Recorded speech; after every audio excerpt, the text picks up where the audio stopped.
just a focus. Yeah, right. Hi, can you introduce yourself to our audience? Yes, my name is Beatriz Busaniche. I'm from Via Libre Foundation from Argentina. I'm also a professor at the University of Buenos Aires in social sciences. Sure. Can you give us a background about the WCIT, the conference that was held in Dubai under the auspices of the ITU, which is a UN body?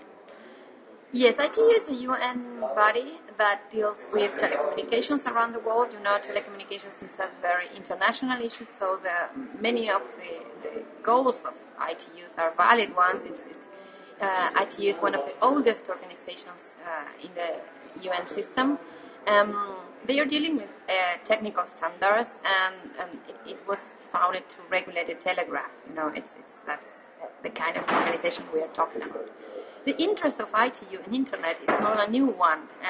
Many people just discover this issue because of this conference in Dubai. But for those of us who follow the World Summit on Information Society, this interest of ITU to have something to say on internet governance is not new. They've been trying to have a say in this topic since before 2003, when they took a leading role in the organization of the World Summit on Information Society in Geneva in 2003. So it's not a surprise that ITU has an interest in the internet field.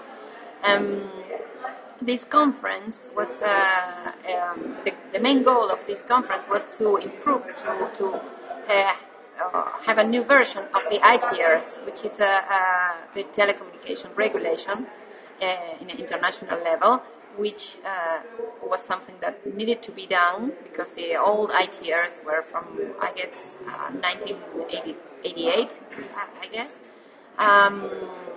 So this was a chance for many countries and many business sector to try to extend the scope of the ITU to the internet, which was especially excluded in the old ITRs.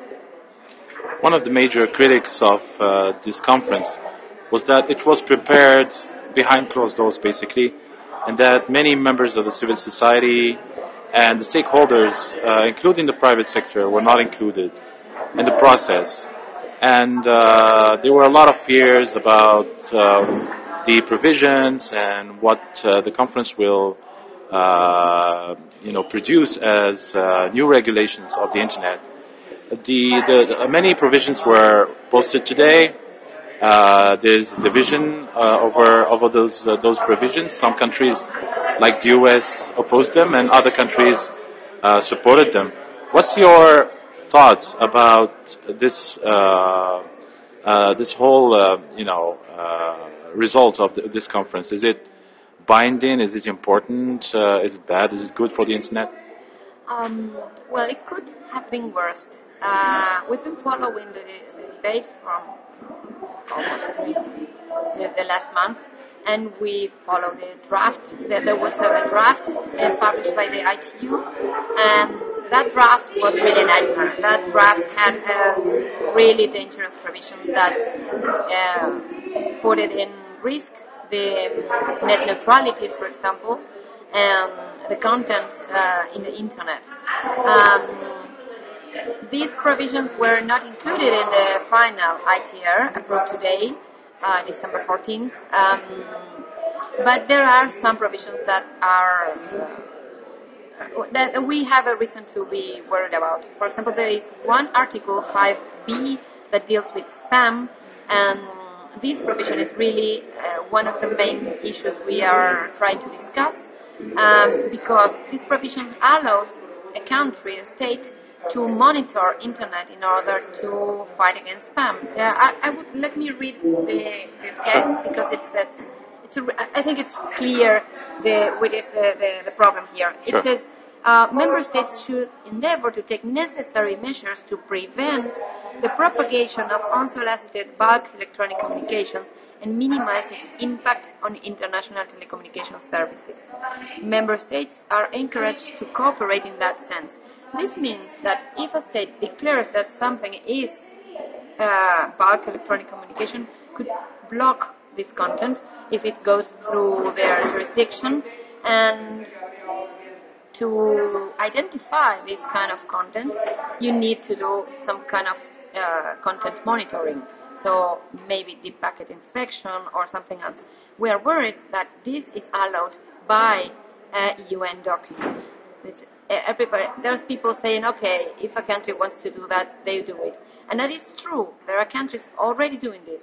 But it was never allowed by a UN treaty, sure. which is this case now.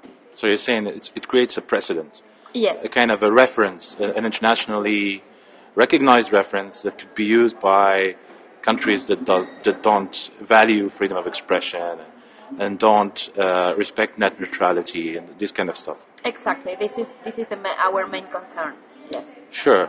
So one final question. Yes. I mean, we know that these resolutions or regulations are not binding. Where do we go from here? Do you think that this episode is, it just a bad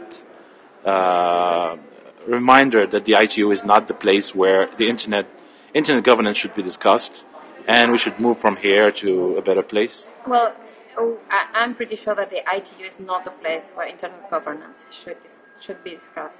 From now on, what we are going to do is to use the reservations that many countries made. For example, Argentina and the other 10, there were 11 countries in Latin America that suddenly appeared signing this declaration. We didn't expect them to do that.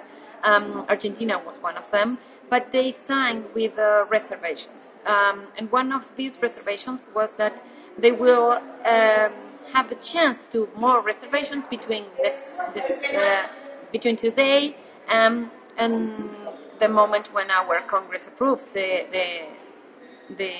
ITR. So we have this time as an opportunity to try to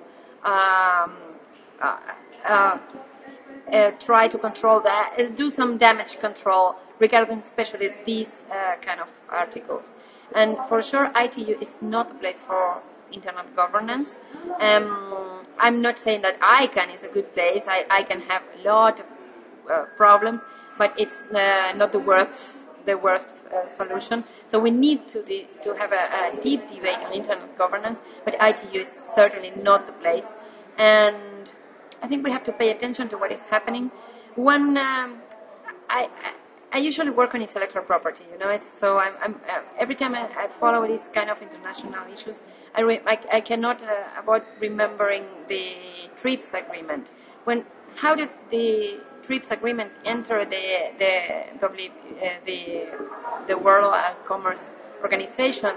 Because of these other issues and some details in the declaration. And then it's like when you are following these kind of international negotiations, it's not that something is going to happen now or next week. Sure. It could happen in 10 years, in 5 years, sure. in 15 years. Sure. But it takes just small steps, just a comma in a paragraph, just a word in a paragraph, just a resolution in a plenary. Remember that today the governments are not only approving the ITRs, but they also approve some resolutions from plenary. Plen 3, which is one of the documents approved in plenary this week, includes internet. So they are more and more including internet in the mandate of ITU. So they are going step by step, but we have to pay attention to what they are doing, because each step could be, maybe it's nothing, maybe don't worry about it, but one step, another step, and suddenly you have a treaty or something, an agreement. Things could change from, it takes time, but in the end, you have the results we don't want to have. Sure. The other problem is that ITU is not a very civil society friendly organization. Even while they organized the World Summit on the Information Society, where the civil society had a role and we participate and we follow the debates, the ITU is well known because they are all the time doing everything in closed doors, where private sector has a huge influence, all the telecommunications sector has a big influence, and civil society wasn't able to participate. in this meeting, or even in national consultations and things. So I think it's not a big issue, but we have to follow it because we have reasons to be worried about it. Sure. The devil is in the detail, right? Yes, devil is in the That's right. details. In every comma, it's just one word you add, just something you add, and devil is there. Thank you, Beatriz. You're welcome.